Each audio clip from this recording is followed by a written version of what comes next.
Ketua KMADI, Pak Wayan Darmawan, para undang rapat hari ini, mari kita bersama-sama berdoa ke hadapan ide sang yang dewa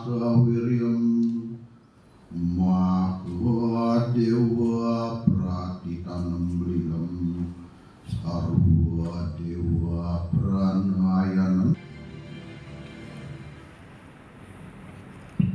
Kita semua yang kita hormati bersama dan yang umat Hindu banggakan, Ibu Wamen, pendudukan dan pembangunan keluarga Ibu Ratu Isyana Bungsukan.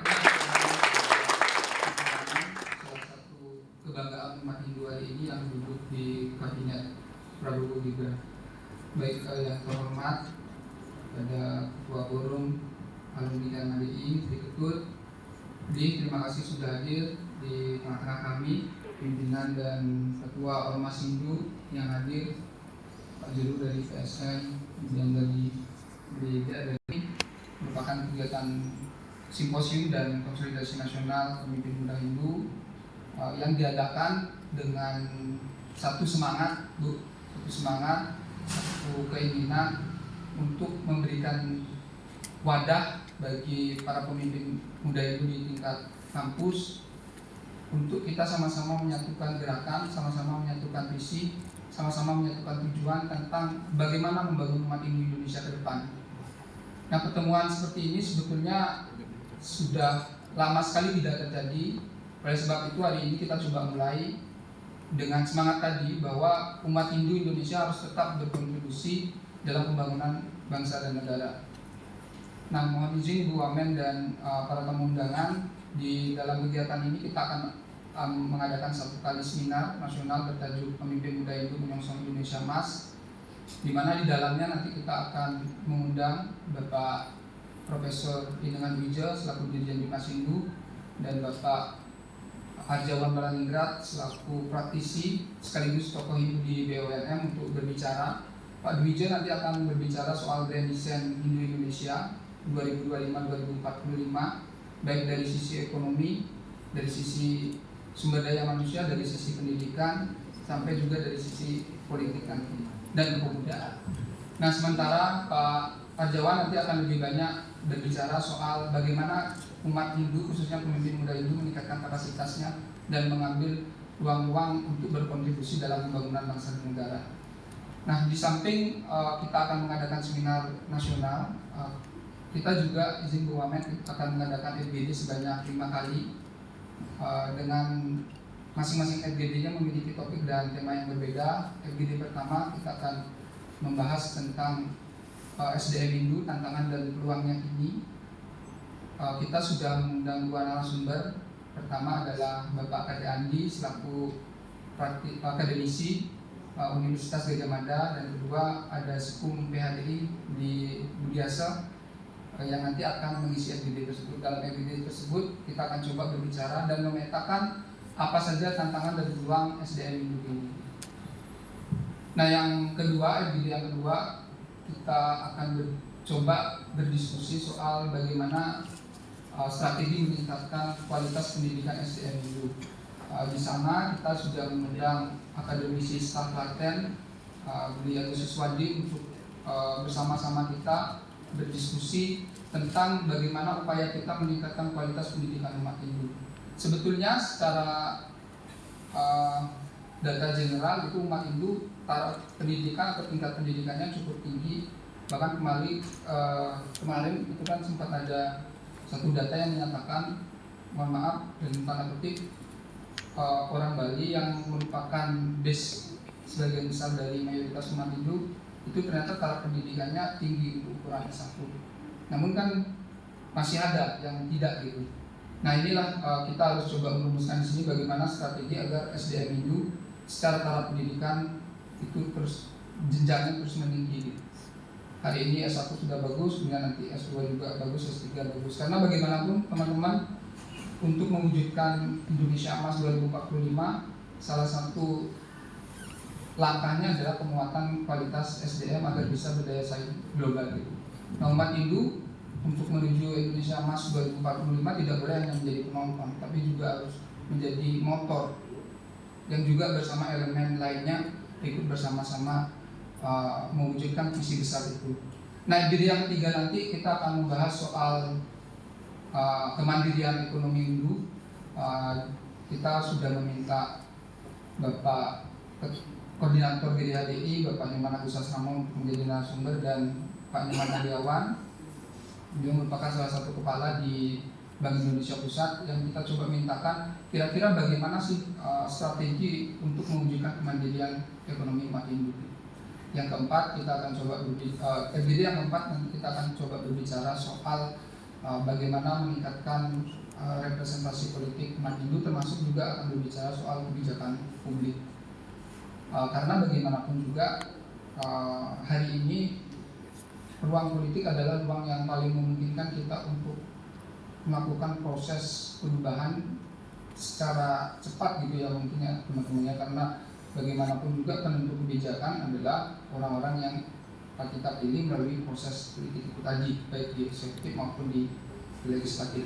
Nah, jadi yang kelima nanti kita akan berbicara soal bagaimana kepemimpinan dan bagaimana kita membangun gerakan umat Hindu. Kita sudah minta ketum KMHDI nanti akan menjadi narasumber bersama dengan politisi muda Gus Yugo yang nanti jadi narasumber, yang barangkali nanti akan memberikan kita bagaimana petanya, bagaimana strateginya. Nah, dari RGD ini, izin Bu Wamen, nanti kita harapkan lahir satu dokumen yang memberikan dan menjelaskan tentang gambaran hidup ini, tantangan dan peluangnya, serta strategi yang harus dilakukan, yang nanti kita harapannya dokumen itu nanti kita akan coba berikan kepada stakeholder terkait, baik itu DPR ataupun DPD maupun para eksekutif gitu, yang kemudian nanti mungkin di pasca pertemuan ini kita coba adakan pertemuan-pertemuan untuk menindaklanjuti hasil dari pertemuan ini.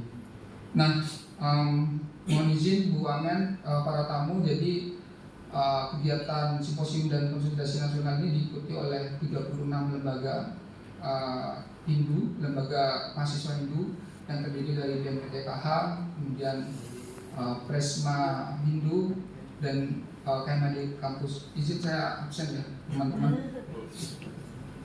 Izin supaya Bu Menteri, Bu Wamen juga tahu siapa saja yang hadir di sini. Pertama, dari ujung barat itu ada KMHDI Gunadarma Palembang, kemudian ada UKM Hindu STK IPB Negeri Bandar Lampung, ada UKM Hindu Universitas.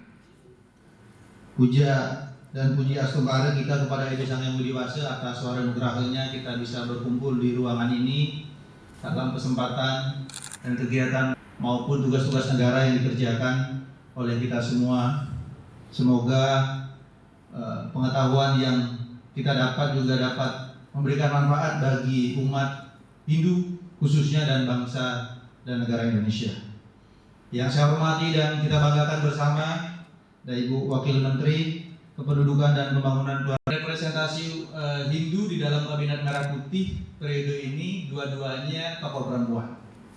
Artinya di dalam ruangan ini kader-kader perempuan jangan berkecil hati, jangan patah semangat bahwa perempuan juga punya peluang dan hak yang sama untuk mengisi jabatan apapun di negara ini, termasuk menteri dan jabatan politik lainnya. Jadi jangan berkecil hati dan bersyukur beliau hadir di ruangan ini. Semoga bisa menginspirasi kita semua, khususnya perempuan-perempuan ini. Yang saya hormati Ketua, tolong beri tepuk tangan juga. Ini beliau umurnya ya beda tipis dengan saya, tapi masih aktif di organisasi dan sekarang asuransi jadi dosen. Semoga yang lain juga makin banyak jadi dosen. Ada juga Sinta, satu mana Sinta? Ada Sinta juga baru diterima jadi, dan Presma yang berkesempatan hadir, suatu kehormatan sejarah telah mencatat bahwa generasi muda Hindu saatnya bersatu seperti yang disampaikan oleh Ketua Panitia tadi, bahwa momentum ini harus kita jadikan kesempatan untuk berkonsolidasi dan merumuskan visi-visi besar bagaimana kemudian generasi muda Hindu juga ikut berkontribusi dalam membangun bangsa. Tadi Agus sudah banyak sekali menyampaikan, bahkan mewakili sambutan saya sebenarnya Gus, tapi tidak masalah. Beliau kenapa setenang dan sematang itu berbicara? Beliau tim ketua Departemen Kajian dan Isu. Sudah 4 tahun tugasnya mengkaji kebijakan ekonomi, politik, sosial, urusan energi, urusan apapun beliau yang selalu mengkaji dan selalu ditampilkan dan dipublikasi di media-media KMHDI. Makanya nggak heran kalau intonasinya, pilihan katanya sangat pas sekali untuk didengarkan. Teman-teman sekalian, Bapak Ibu yang saya hormati, yang tidak bisa saya sebutkan satu persatu, kalau kita berbicara Hindu, kita selalu diingatkan dengan bagaimana peradaban kerajaan-kerajaan Hindu di Nusantara. Termasuk juga dalam itihasa bagaimana kerajaan yang dipimpin Yudhistira pernah berkuasa kemudian membangun peradaban di masa itu, termasuk juga kisah Ramayana masuk ke Nusantara, bagaimana peradaban Majapahit yang bahkan sampai menaklukkan daratan Cina. Tentu itu tidak hanya diceritakan oleh kita, juga oleh umat dan masyarakat yang lain, bahkan berbagai belahan masyarakat di berbagai belahan dunia. Saya ingin mengajak kita semua untuk belajar dari para leluhur kita, tapi tidak boleh terjebak pada bagaimana Hindu dulu berjaya, lalu lupa bagaimana kita menyiapkan diri untuk juga membangun peradaban dan menyiapkan diri menyongsong apa yang disebut dengan Indonesia Emas 2045. Karena kalau kita hanya terjebak dan dinabobokkan dengan kejayaan sejarah di masa lalu, maka kita akan terlena dan tidak fokus pada bagaimana kita menyiapkan diri menghadapi masa depan. Kita penting untuk belajar bagaimana kekuatan militer, kemampuan pengendalian ekonomi, ekspansi ekonomi kerajaan Majapahit sampai ke Filipina dan daratan Cina. Tapi kita juga penting untuk menyiapkan bagaimana Hindu 2045, karena hari ini satu dekade terakhir pemerintahan Jokowi fokus pada visi besar Indonesia Emas. Tapi belum pernah terngiang-ngiang dan belum pernah dirumuskan bagaimana kemudian generasi muda Hindu dan di mana posisinya 2045 nanti. Apakah kita hanya akan menjadi penonton? Bagaimana kondisi SDM kita, bagaimana kekuatan ekonomi kita, dan bagaimana representasi politik kita. Nah, mungkin ini akan agak sedikit berangan-angan, tapi memang begitulah kita sebagai mahasiswa. Berbicara harus jauh ke depan, merumuskan strategi-strateginya dan mencoba untuk merealisasikan dalam kebijakan kolaborasi kita bersama.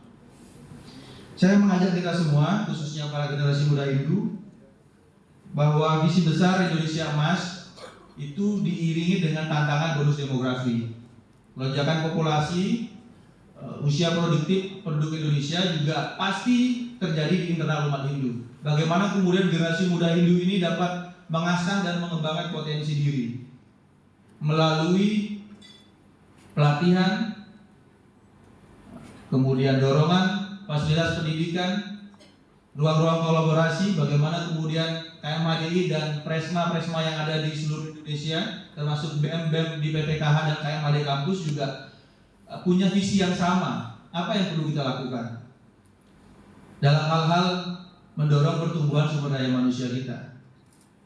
Ini mohon maaf, ini ada visi besar di pemerintahan sebelumnya, santripreneur, ya, santripreneur. Lalu bagaimana dengan kita? Apakah ada mahasiswa Hindupreneur atau hal-hal lainnya yang dilakukan di internal kampus-kampus Hindu di seluruh Indonesia? Nah, tentu kita harus menyadari itu dan menyiapkan diri untuk melakukan itu, begitu teman-teman. Kita punya hak yang sama dan peluang yang sama, hanya tinggal bagaimana kekuatan ini kita konsolidasikan. Dan mudah-mudahan pertemuan ini menjadi momentum yang baik untuk kita dapat merumuskan kebijakan-kebijakan yang bisa kita ambil bersama di masing-masing tingkatan organisasi. Kemudian, teman-teman sekalian, untuk menyongsong 2045, kita di KMHDI dan kita semua, saya mengajak generasi muda Hindu untuk menyiapkan itu melalui 3 rumusan kerangka yang menurut saya menjadi kunci untuk menopang bagaimana kemudian visi Hindu dapat menempati posisi strategis dalam pembangunan bangsa. Yang pertama adalah pilar pendidikan dan sumber daya manusia. Kenapa saya katakan ini menjadi penting? Karena betul tadi disampaikan oleh Ketua Panitia bahwa SDM Hindu khususnya di Bali mungkin angkanya sangat bagus. Lalu bagaimana dengan Hindu di luar Bali? Bagaimana dengan Hindu di Palangkaraya? Bagaimana dengan Hindu Jawa? Bagaimana dengan Hindu di Maluku? Bagaimana dengan Hindu di Toraja? Apakah berbanding lurus atau bertolak belakang dengan pertumbuhan SDM di Bali? Nah, ini tentu menjadi PR, karena berbicara Hindu tidak boleh hanya berbicara Bali. Berbicara Hindu adalah berbicara Indonesia dan Nusantara. Maka hari ini ada teman-teman dari Daya Kaharingan, dari Tanah Toraja. Jadi momentum untuk kita bertukar pikiran, bertukar gagasan, bagaimana persoalan di daerah juga dapat kita diskusikan dan di sini dan dapat kita dorong bersama menjadi satu aspirasi. Besok bertemu dengan DPR dan siang nanti akan berdialog dengan Bapak Dirjen Dimas Hindu.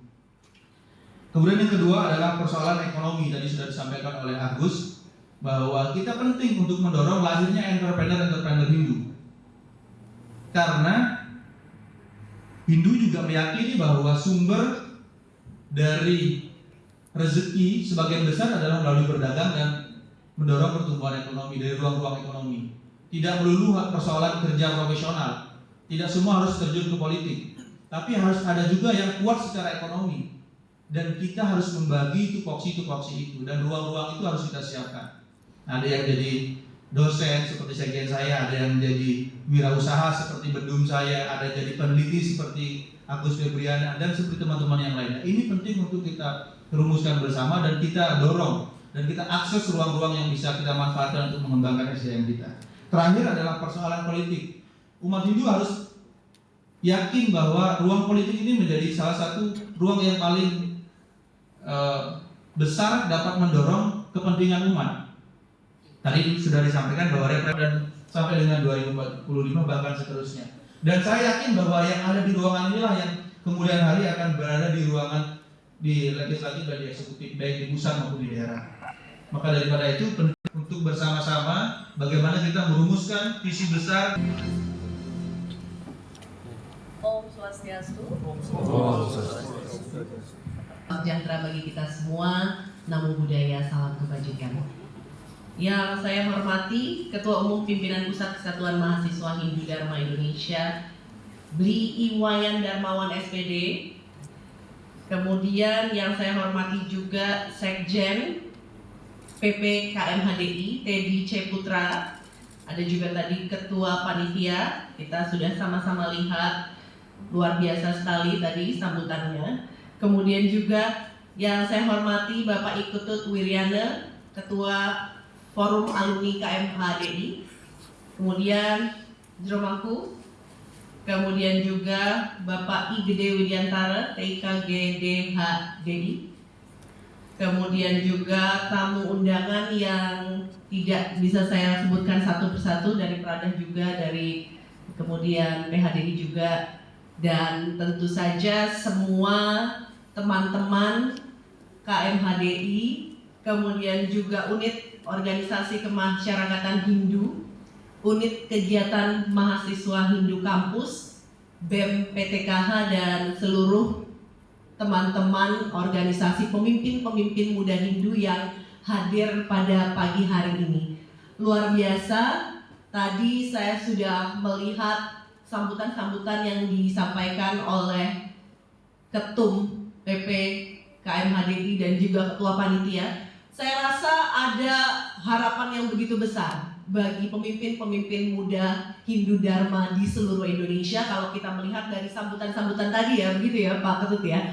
Karena luar biasa, semuanya betul-betul memahami tantangan-tantangan apa yang ada di depan dan kemudian apa-apa saja yang harus dilakukan tentunya akan sama-sama dibahas dalam kegiatan simposium dan konsolidasi pemimpin muda Hindu dalam menyongsong Indonesia Emas 2045. Pertama-tama marilah kita bersama-sama menghaturkan puji dan syukur kepada Gesang Yang Widiwase atas asung kertaluara nugrahanya kita semua dapat berkumpul pada pagi hari ini dengan keadaan sehat dan sekaligus juga dalam acara pembukaan acara simposium dan konsolidasi nasional pemimpin muda Hindu menyongsong Indonesia Emas 2045. Ini sebetulnya saya pikir acaranya masih sekitar 2-3 minggu lagi. Kemarin jadwal memang agak sedikit padat. Kemudian tim menyampaikan bahwa teman-teman KMHDI mau bertemu. Oke, kemudian karena memang jadwal agak padat, kalau hari Rabu pagi bagaimana? Agak pagi sih ya. Memang pagi betul. Oke, kemudian kami hadir bertemu. Ternyata acaranya 2 hari kemudian, hari ini gitu ya. Dan agenda hari ini juga tentu saja ini adalah aset kita untuk masa depan dan kemajuan umat Hindu di Indonesia. Kita sama-sama tahu saat ini Indonesia tengah bergerak menuju titik yang sangat penting dalam perjalanan sejarahnya. 20 tahun lagi kita akan sampai di tahun 2045. Kalau kita bicara tentang Indonesia emas tahun 2045, kadang-kadang 2045 masih lama, begitu ya. Tapi sadarkah kita tahun 2005 itu sudah 20 tahun yang lalu? Dan 20 tahun kemudian kita akan dihadapkan pada tahun 2045. Kita sama-sama tahu bahwa Indonesia saat ini tengah memasuki masa yang namanya adalah bonus demografi. Kaum muda jumlahnya lebih banyak dibandingkan dengan kaum yang bergantung pada kaum muda. Baik itu anak-anak yang masih usia bergantung pada kaum muda ataupun yang sudah tidak bekerja lagi. Tapi ini juga kemudian disadari betul oleh pemerintahan Presiden Prabowo Subianto dan Wakil Presiden Gibran Raka Buming Raka yang mengusung visi utamanya yakni mewujudkan Indonesia Emas 2045. Dan dengan demikian, teman-teman yang ada di sini 20 tahun dari sekarang, saya yakin bahwa saya akan melihat lagi wajah-wajah teman-teman berada di barisan pemimpin-pemimpin Indonesia di 2045. Oleh karena itu, Indonesia sangat membutuhkan anak-anak muda, pemimpin-pemimpin muda baik dari berbagai kalangan tentunya. Tapi karena hari ini kita tengah berbicara tentang masa depan anak muda dan pemimpin Hindu, kita perlu memastikan bahwa pemimpin-pemimpin Hindu bisa nantinya mewujudkan pemimpin-pemimpin Hindu yang cerdas, berintegritas, mau bekerja keras, berbudi pekerti luhur, dan juga tentunya tetap setia di jalan Dharma untuk mendukung kemajuan Indonesia di tahun 2045.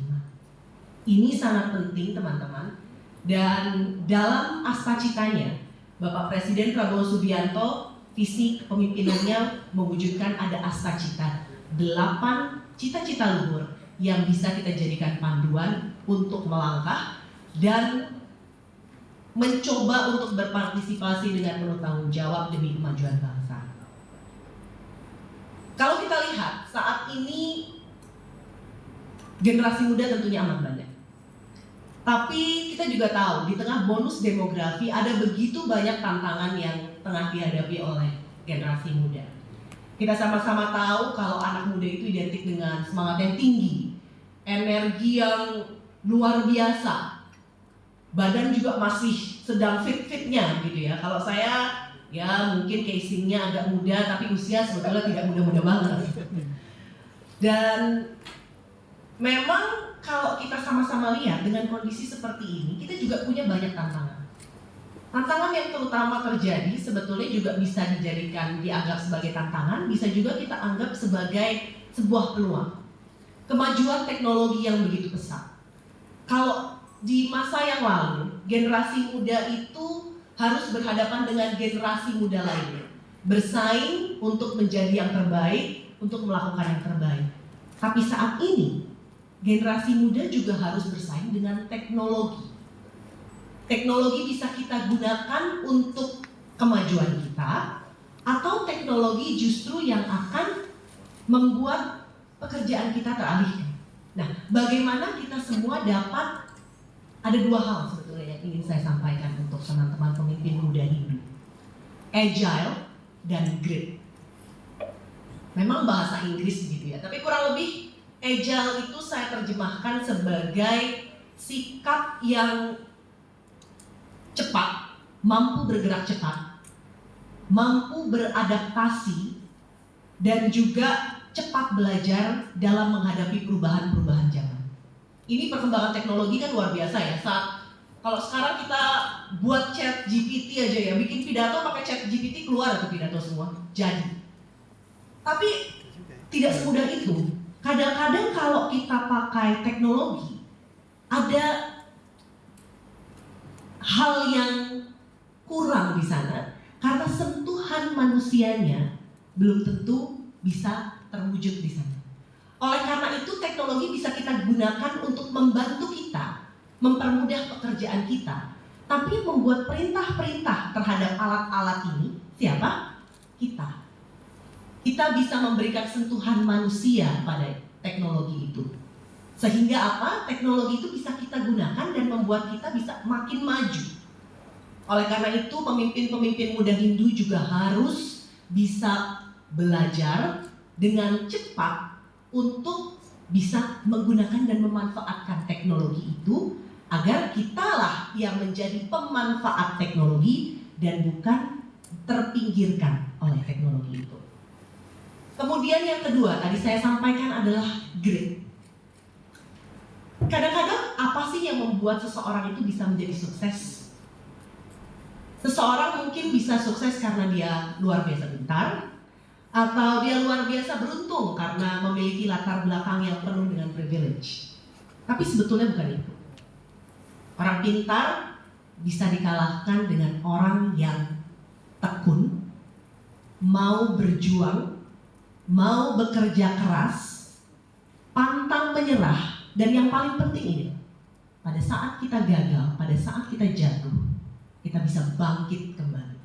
Kemampuan untuk bangkit kembali pada saat kita tidak sedang baik-baik saja, pada saat kita sedang mengalami kegagalan, itulah yang membuat seseorang bisa menjadi sukses dan terus bertahan dan terus maju. Ini yang mudah-mudahan bisa dilakukan dan diterapkan oleh semua pemimpin-pemimpin Hindu ke depan. Kita sebagai minoritas dan dia terus bekerja dengan semangat dan jangan pernah lalai.